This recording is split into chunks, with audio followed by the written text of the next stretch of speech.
Hi friends, எல்லாருக்கும் வணக்கம். Big pass கொடுத்த சீக்ரெட் டாஸ்கால இந்த வீடை பத்தி எரிஞ்சு வீட்டில் இருக்கிற எல்லோருமே அழுகுறாங்க. அது மட்டும் இல்ல, வந்து கெஸ்ட் முதல்கண்டு அழுகுறாங்க. அப்படி வச்சு என்ன அடிக்கிறாங்க நம்ம சாண்ட்ரா. ஆக்சுவலா என்ன நடந்ததுன்னு பாத்தீங்கன்னா, சாண்ட்ரா கொடுத்த சீக்ரெட்டான டாஸ்கை எப்படியாவது நடத்தி முடிச்சிடணும்னு நம்ம வாட்டர்மெலன் ஸ்டார் திவாகர் கிட்ட இருந்து ஆரம்பிக்கிறாங்க. அதிகால 3:30 மணிக்கே ஆரம்பிச்சிடுறாங்க. சாண்ட்ரா வாட்டர்மெலன் ஸ்டாரை ஃபயர் பண்ணணும், இல்லாட்டினா வேற ஏதாவது டீம்ல பொசிஷனை மாத்தி விட்டணும்ட்டு தீவிரமா வேலை செய்யறாங்க சாண்ட்ரா. இதனால பாத்தீங்கன்னா பல பிரச்சனை உருவாகுதாங்க. சாண்ட்ரா பாத்தீங்கன்னா கிச்சன் டீமோட ஹெட் அவங்க தான். நமக்கு வாட்டர்மெலன் ஸ்டாரை இங்க இருந்து தூக்கிறதுக்கான அதிகாரம் இருக்குன்னு அப்படின்னு நினைச்சிட்டு இவரு பாத்தீங்கன்னா அதிகமா பேசுறாரு. சரியா வேலை செய்யறது இல்லை. இங்க சாப்பாட்டை நான் ஷோ பண்ண போறேன்ற பேர்ல ஓபி அடிக்கிறாரு அப்படி இப்படின்னு கம்ப்ளைண்ட் வைப்பாங்க சாண்ட்ரா. வாட்டர்மெலன் ஸ்டாரை பொறுத்த வரைக்கும் நல்லா தான் வேலை செய்யறாரு. சாண்ட்ரா அவர்கள் இந்த சீக்ரெட் டாஸ்க்குக்காக சில பொய்களை சொல்லி தான் ஆகணும். அப்படி சொன்னால் மட்டுமே இவங்களால இந்த டாஸ்கை வெற்றிகரமாக நடத்த முடியும்னு சொல்லிட்டு வாட்டர்மெலன் ஸ்டாரை டார்கெட் பண்ணி அடிக்கிறாங்க. வாட்டர்மெலன் ஸ்டாரை நான் போக மாட்டேன், நான் நல்லா தான் வேலை செய்யறேன், இவங்க வேணும்னு என் மேல வந்து கம்ப்ளைண்ட் பண்றாங்க, நான் போகவே மாட்டேன் அப்படின்னு அடம் பிடிக்கிறாரு. இவர் அடம் பிடிக்கிறதுல காரணமும் இருக்கு. பாத்தீங்கன்னா இவர் வேலையை ஒரு ஒழுங்கா தான் செஞ்சுட்டு இருக்காரு. இவர் மேல எந்த தப்பும் கூறுற அளவுக்கு அங்க ஒன்றும் இல்ல. இருந்தாலும் சாண்ட்ரா அவர்கள் டாஸ்க்குக்காக பொய் சொல்லி தான் ஆகணும். இந்த பிரச்சனையை கொண்டு போய் விக்ரம் மேனேஜர் கிட்ட போய் கம்ப்ளைண்ட் வைக்கிறாங்க சாண்ட்ரா. விக்ரமுக்கும் இவர் ஒழுங்கா வேலை செய்யறான்றது நல்லாவே தெரியும். இருந்தாலும் போய் வாட்டர்மெலன் ஸ்டார் கிட்ட நீங்க கிச்சன் டீமுக்கு தேவையில்லையா, ஒழுங்காவே வேலை செய்ய மாட்டீங்களா, கண்டதை பேசிட்டு இருக்கீங்களா, அதனால உங்களை தூக்கிட்டு வேற யாராவது போட சொல்றாங்க அப்படின்னு போய் சொல்லுவாரு விக்கல்ஸ். இதை கேட்டதுமே வாட்டர்மெலன் ஸ்டார் அப்படியே கொதிச்சு எழுந்துருவாரு. நான் வேலை செய்யலையா, நான் என் வேலையை ஒழுங்கா தான் செய்யறேன் அப்படின்னு சொல்லி நான் வேலையை விட்டு போக மாட்டேன் அப்படின்னு சொல்லிட்டு இங்கே இருந்து ஸ்டாண்ட் பண்ண பார்ப்பாரு வாட்டர்மெலன் ஸ்டார். இந்த பிரச்சனை பாத்தீங்கன்னா முடியும்னு பார்த்தா முடியாம அப்படியே இழுத்துக்கினே போயினே இருக்கும். சாண்ட்ராவும் விடுற மாதிரி இல்ல. அவங்க பாயிண்ட்ல அவங்க கரெக்டா நின்னு வாட்டர்மெலன் ஸ்டாரை தூக்கியே தீரணும்னு பிடிவாதமா இருக்காங்க. நடுவுல பாத்தீங்கன்னா விஜய் பார்வதியும் வியானாவும் வாட்டர்மெலன் ஸ்டாருக்கு சப்போர்ட்டா வந்து நிக்கிறாங்க. அவர் பாத்தீங்கன்னா ஒழுங்கா தான் வேலை செய்யறாரு, அண்ணனை இந்த போஸ்ட்ல இருந்து நீங்க மாத்தக்கூடாது அப்படின்னு விஜய் பார்வதி சொல்ல, வியானாவும் விக்ரம பார்த்து அவரு ஒழுங்கா தான் வேலை செய்யறாரு, அவங்க தான் வந்து வேலை செய்யறவங்களை மதிக்க மாட்டுறாங்க, சுடுமுஞ்சி மாதிரி எரிஞ்சு விழறாங்க, நீங்க வாட்டர்மெலன் ஸ்டாரை மாத்ததுக்கு பதிலா அவங்கள நீங்க மாத்திருங்களா அப்படின்னு சொல்லுவாங்க வேணா. விக்ரமும் என்னடா இது, கம்ப்ளைண்ட் சொன்னவங்க மேலேயே பழிய தூக்கி போட்டு அவங்களே ஃபயர் பண்ற அளவுக்கு போறாங்களே இவங்க, இதை நான் பண்ணேன்னா பெரிய கலவரம் ஆகி வீடே ரெண்டாயிடுமே அப்படின்னு யோசிச்சு இதுக்கு ஒரு முடிவு கட்டுறேன், நான் யோசிச்சு செய்யறேன் அப்படின்னு சொல்லிட்டு அங்கிருந்து எஸ்கேப் ஆயிடுறாரு. ஆனா பாத்தீங்கன்னா வேணா விட மாட்டாங்க. வாட்டர்மெலன் ஸ்டாரை நீங்க தூக்குனீங்கன்னா நானும் வேலை செய்ய மாட்டேன், கிச்சன்ல அவங்க மட்டும் தான் வேலை செஞ்சுக்கணும் அப்படின்னு சொல்லிட்டு ஒரு பாயிண்ட் வைக்கிறாங்க. என்னடா புது பிரச்சனையா இருக்கு, நான் ஒரு காமெடி பீஸுடா, என்ன மேனேஜர் ஆக்கி இந்த நிலைமைக்கு கொண்டு வந்துட்டீங்களே அப்படின்னு உள்ளுக்குள்ள கதறி போஸ்டிங்கே எனக்கு வேணான்ற நிலைமைக்கு போயிட்டார் விக்கல். ஆண்ட்ராவை விடாம பிடிவாதமா அவரை நீங்க தூக்கலைன்னா நான் சமயக்கட்டுக்கே போக மாட்டேன், நான் எந்த சாப்பாடும் செய்ய மாட்டேன் அப்படின்னு சொல்லிட்டு அவங்க எந்த வேலையும் செய்யாம போய் சோபால உட்காந்துக்கிறாங்க. இதை கேட்ட வியானாவோ அவங்க செய்யலாம் என்ன, நான் செய்யறேன் அப்படின்னு சொல்லி முன் வராங்க. இதை கேட்ட சாண்ட்ராவோ நான் தான் அங்க சீப் குக்கு, என்ன மீறி நீ சமைச்சிடுவியா, இதோட இந்த கிச்சன் க்ளோஸ்பா, ஸ்ட்ரைக், யாரும் அந்த கிச்சனுக்கு போக கூடாது அப்படின்னு சொல்லி எல்லாரையும் மிரட்ட ஆரம்பிச்சிடுறாங்க. பார்த்த பிக் பாஸ் பாத்தீங்கன்னா ஓ இப்படி போகுது அவங்க சண்டை, மேலும் நான் எண்ணெயை ஊத்துறேன் அப்படின்னு சொல்லிட்டு 3:30 மணிக்கு பாத்தீங்கன்னா பிரியங்காவை உள்ள அனுப்புறாரு பிக் பாஸ். இவங்க கிச்சனுக்கே போக மாட்டேன், எந்த சமையலும் செய்ய மாட்டேன் இருந்த குரூப் இப்போ பிரியங்கா உள்ள போனதுமே நேரா கிச்சனுக்கு தான் போறாங்க. அங்க போய் எனக்கு வந்து பசிக்குது, ஏதாவது செஞ்சு தாங்க அப்படின்னு கேக்குறாங்க. வேணாம், அவங்க கிட்ட போய் என்ன வேணும் உங்களுக்கு, நான் உங்களுக்கு செஞ்சு தரேன் அப்படின்னு சொல்றாங்க. இதை பார்த்த சாண்ட்ரா பிரியங்கா கிட்ட ஓடி வந்து எந்த சாப்பாடும் இல்ல, கிச்சன் வந்து க்ளோஸ், அதனால உங்களுக்கு எதுவுமே செஞ்சு தர முடியாது அப்படின்னு சொல்றாங்க. இதை கேட்ட பிரியங்கா பயங்கர கோபமாயி எதுக்கு கிச்சன் க்ளோஸ் பண்றீங்க, கெஸ்ட் வந்து பாத்தீங்கன்னா எப்போ வேணாலும் வந்து எது வேணாலும் கேட்கலாம், 24 hours டாஸ்க் தானே இது, இவங்க சாப்பாடு இருக்குன்னு சொல்றாங்க, நீங்க என்னன்னா இல்லன்னு சொல்றீங்க, என்ன நடக்குது அப்படின்னு கேட்பாங்க பிரியங்கா. சாண்ட்ராவோ அதெல்லாம் கிடையாதுங்க, கிச்சன் க்ளோஸுங்க, இங்க ஏகப்பட்ட பிரச்சனை ஓடிட்டு இருக்கு, இந்த பிரச்சனை முடிஞ்சாதாங்க நாங்க கிச்சனை வந்து ஓபன் பண்ணுவோம், அது வரைக்கும் அந்த கிச்சன் ஓபன் ஆகாதுங்க அப்படின்னு கண்டிப்பா சொல்லிடுறாங்க. இவங்க இப்படி பேசுறத பார்த்து எல்லாருமே அப்படியே ஷாக் ஆகி போறாங்க. ஐயோ கெஸ்ட் இப்படி பேசிட்டாங்களே, அவங்களுக்கு சாப்பாடு கொடுக்கலாம், அவங்க கோச்சிங் போயிட்டாங்கன்னா அந்த டாஸ்கே கெட்டு போயிடுமே அப்படின்னு எல்லாருமே பயந்து போய் அப்படியே நிக்கிறாங்க. வியானாவோ பயப்படாம பிரியங்கா கிட்ட போய் அவங்க அப்படிதாங்க சொல்லுவாங்க, நான் அவங்களுக்கு செஞ்சு தரேங்க அப்படின்னு போயிட்டு அவங்க சமைக்க ஆரம்பிச்சிட்டாங்க. சாண்ட்ராவோ இதுதான்டா சமயம் அப்படின்னு விக்கல்ஸ் விக்ரம் கிட்ட போய் பேச ஆரம்பிக்கிறாங்க. நீங்க வாட்டர்மெலன் ஸ்டாரை ஃபயர் பண்ணிட்டீங்கன்னா நானே போய் இப்ப சமைப்பேன். அப்படி இல்லைனா நான் யாரையும் கிச்சன்ல அனுமதிக்க மாட்டேன் அப்படின்னு சொல்லிட்டு கார்டன் ஏரியாவில் போய் பேசுறாங்க. அதுக்குள்ள இங்க வியானா சமையலை ஸ்டார்ட் பண்ணிட்டாங்க. இதை பார்த்த சாண்ட்ராவுக்கு பயங்கர கோவம் வந்து நேரா கிச்சன் கிட்ட போய் அங்கிருந்த வாட்டர்மெலன் ஸ்டாரை நான் உங்களை வேலையை விட்டு தூக்குறேன், நீங்க இங்கிருந்து போயிடுங்க அப்படின்னு சொல்லிட்டு, வேணா நீ ஒன்றும் சமைக்க தேவையில்ல, நீயும் போயிடு, நானே சமைச்சுக்கிறேன் அப்படின்னு சொல்லிட்டு அங்கிருந்த 2 பேரையும் வெளியே அனுப்பிட்டு இவங்களே சமைக்கிறாங்க. வேணாக்கும் திவாகருக்கும் ஒரே முழிப்பு, என்ன பண்றாங்க இவங்க அப்படின்னு. வேணாவா அப்படியே கோச்சிக்கின்னு நேராக போயிட்டாங்க. திவாகருக்கு என்ன பண்ணணும்னு புரியாம அங்கேயே முழிச்சுன்னு நிக்கிறாரு. விக்கல்ஸ் விக்ரமோ எந்த ஸ்டாண்டும் எடுக்காம என்ன பண்ணலாம் அப்படின்னு முழிச்சுன்னு தான் இருக்கிறாரு. அவரும் வாட்டர்மெலன் ஸ்டாரை அந்த இடத்துல இருந்து தூக்க மாட்டேன்ற முடிவுல கரெக்டா ஸ்டாண்ட் பண்ணி நிக்கிறாரு விக்கல்ஸ் விக்ரம் மேனேஜர். என்னடா இது, என்ன அடிச்சாலும் இவனுங்க வந்து யாரையுமே ஃபயர் பண்ண மாட்டாங்களேன்ட்டு சாண்ட்ரா என்ன பண்றாங்கன்னா அவங்களே ஃபயர் பண்ணிக்கிறாங்க. நீங்க வாட்டர்மெலன் ஸ்டாரை தூக்கலினா நான் இந்த டாஸ்க்ல இருந்து வெளியேறேன் அப்படின்னு சொல்லிட்டு அந்த டாஸ்கை விட்டு வெளியேறாங்க சாண்ட்ரா. இப்ப கிச்சன்ல சீப் குக்குன்னு யாரும் கிடையாது. சாண்ட்ரா போனதால அந்த இடத்துல யாராவது போடணும்னு சொல்லிட்டு விஜே பார்வதி அசிஸ்டன்ட் மேனேஜர் என்ன பண்றாங்கன்னா கனி அவங்கள வந்து சீப் குக்கா அங்க வந்து நியமனம் பண்றாங்க. கனியும் பாத்தீங்கன்னா சமைக்க தொடங்கிட்டாங்க. அங்க வேலையெல்லாம் நடக்குது. விக்கல்ஸ் விக்ரம் போய் சாண்ட்ரா கிட்ட பேசி பாக்குறாரு. ஆனா சாண்ட்ராவோ, நீங்க திவாகரை தூக்குற வரைக்கும் நான் இங்க வரமாட்டேன், யூனிஃபார்ம் போட மாட்டேன், நான் எந்த ஒர்க்கும் பண்ண மாட்டேன், நானும் இங்க ஒரு கெஸ்ட் போலதான் அப்படின்னு சொல்லிட்டு கெஸ்ட் மாதிரி ஆயிடுவாங்க சாண்ட்ரா. அது மட்டும் இல்ல, என்னுடைய ட்ரெஸ் எல்லாம் கொடுங்க, என்னுடைய டவலை கொடுங்க முக்கியமா அப்படின்னு கேட்பாங்க. ஏன் முக்கியமா அவங்க டவலை கேட்கறாங்கன்னா, அவங்க பேர் போட்ட டவல் பாத்தீங்கன்னா கெஸ்ட்டுக்கு கொடுத்துருப்பாங்க. அதை வச்சு ஒரு கண்டென்ட் பண்ணலாம் அப்படின்னு நினைச்சு சாண்ட்ரா அவங்களுடைய டவலையே கேட்டுன்னு இருப்பாங்க காலையில இருந்து. விஜய் பார்வதி பாத்தீங்கன்னா எந்த டவலும் உங்களுக்கு கொடுக்க முடியாது, நீங்க டாஸ்க்லே இல்ல, உங்க வேலையை பாருங்க அப்படின்னு சொல்லி அவங்க பாணியில சொல்லிட்டு போயினே இருப்பாங்க.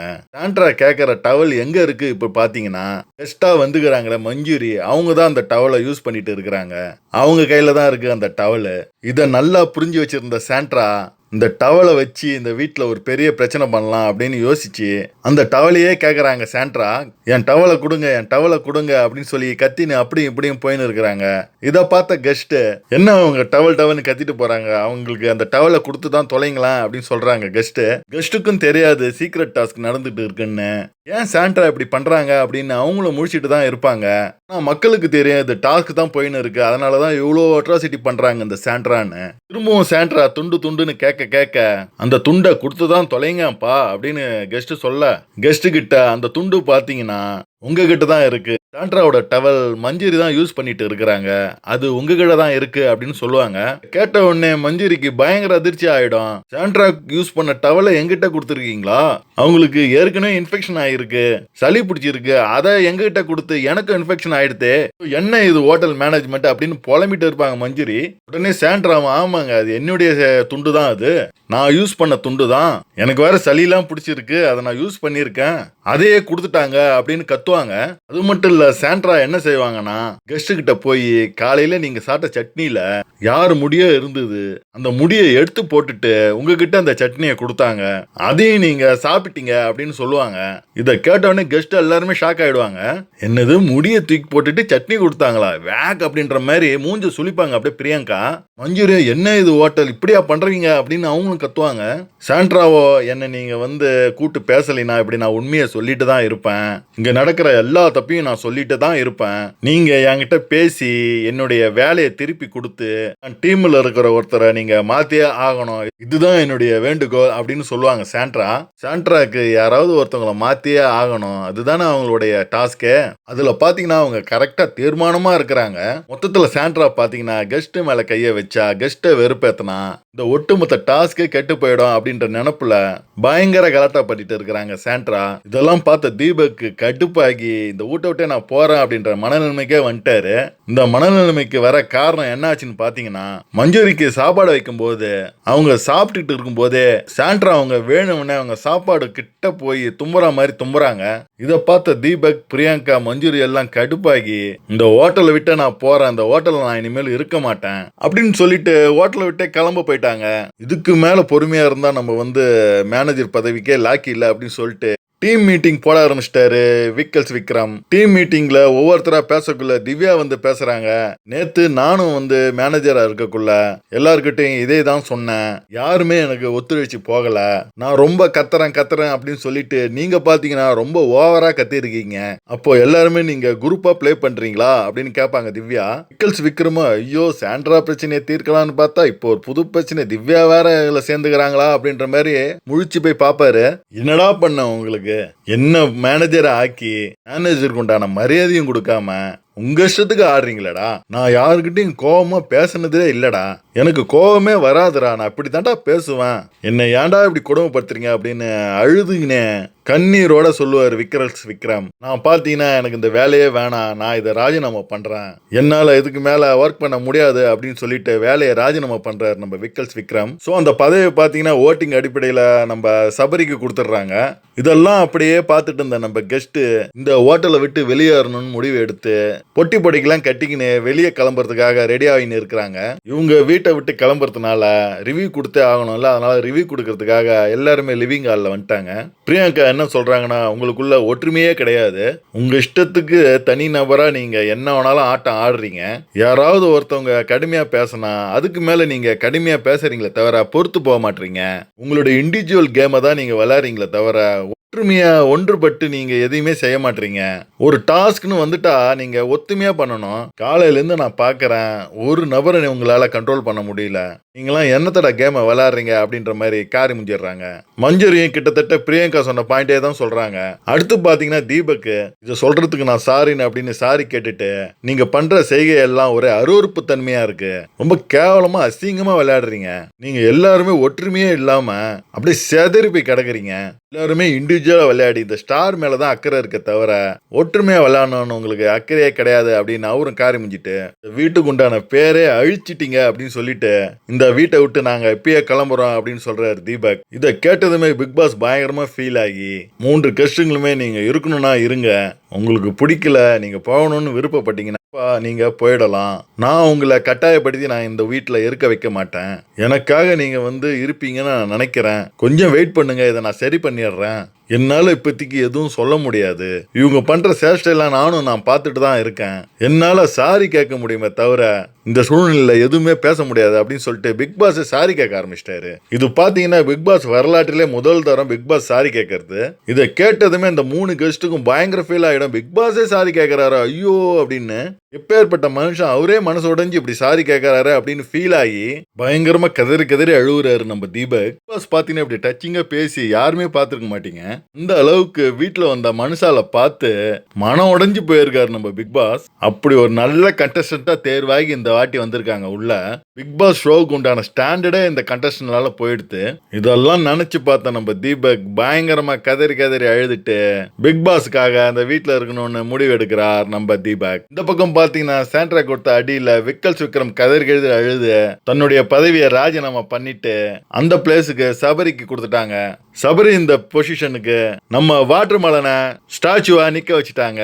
கிட்டத்தட்ட பாத்தீங்கன்னா சாண்ட்ரா விடாமுயற்சியில அவங்களுடைய டாஸ்கை கம்ப்ளீட் பண்ணிட்டாங்கன்னு தான் நான் நினைக்கிறேன். ஒருத்தவங்க பொசிஷனை மாத்திட்டாங்க. அதாவது சபரி இருந்த இடத்துல நம்ம வாட்டர் மேலையும், விக்கல்ஸ் விக்ரம் இந்த இடத்துல நம்ம சபரியும் பொசிஷனை மாத்திருக்காங்க. ஆனா இன்னும் இவங்க செகண்ட் டாஸ்கை இன்னும் கம்ப்ளீட் பண்ணலதான் நினைக்கிறேன். ஒருத்தவங்களை ஃபயர் பண்ணணும்னு சொல்லியிருந்தாரு பிக் பாஸ். பாத்தீங்கன்னா இன்னும் யாரையுமே வேலையை விட்டு தூக்கல, சாண்ட்ராவே தான் வேலையை விட்டு தூக்கிக்கினாங்க. இதை பிக் பாஸ் ஒத்துக்க மாட்டாருன்னு நினைக்கிறேன். சாண்ட்ரா பாத்தீங்கன்னா இந்த சீக்ரெட் டாஸ்க்காக பல முயற்சிகளை கையாண்டு வீட்டார் உள்ள அனைவர்கிட்டயுமே கெட்ட பேரை எடுத்து கிட்டத்தட்ட அந்த டாஸ்கை முடிச்சிட்டாங்க. இதுக்கு நடுவுல பாத்தீங்கன்னா பயங்கர சண்டைகள், சச்சரவுகள், திவ்யாக்கும் துஷாருக்கும் சண்டைகள், பார்வதிக்கும் சாண்ட்ராக்கும் சண்டைகள், வியானாக்கும் சாண்ட்ராக்கும் சண்டைகள், இப்படின்னு பல சண்டைகளை நம்ம பார்க்க முடிஞ்சது. அடுத்த வார கேப்டன்ஷிப்க்கு 4 பேர் போட்டிடுறாங்கன்னு ஒரு செய்தி வேற வந்திருக்கு. அதுல பாத்தீங்கன்னா விஜய் பார்வதி இடம்பெற்றிருக்காங்க. திவ்யா, சபரி, பிரவீன், அப்புறம் பாத்தீங்கன்னா விஜய் பார்வதி, இவங்க 4 பேர் தான் அடுத்த வாரத்துக்கான கேப்டன்ஷிப் போட்டியில பங்கேற்க போறாங்க. விஜய் பார்வதி கேப்டன் ஆனா அந்த வீடே 2 ஆயிடும். இவங்க பண்ண விதிமீறலாம் வந்து ஹவுஸ்மேட்ஸ் எல்லாருமே பண்ணுவாங்க. கேப்டன் பார்வதியை ஒரு துளி கூட மதிக்க மாட்டாங்க. இவங்க பண்ணதே ஹவுஸ்மேட்ஸும் பண்ணுவாங்க. யாரெல்லாம் விஜய் பார்வதி கேப்டன் ஆனா நல்லா இருக்கும்னு நினைக்கிறீங்களா? மறக்காம கமெண்ட்ல கமெண்ட் பண்ணுங்க. உங்களை அடுத்த வீடியோல சந்திக்கிறேன். நன்றி, பாய்.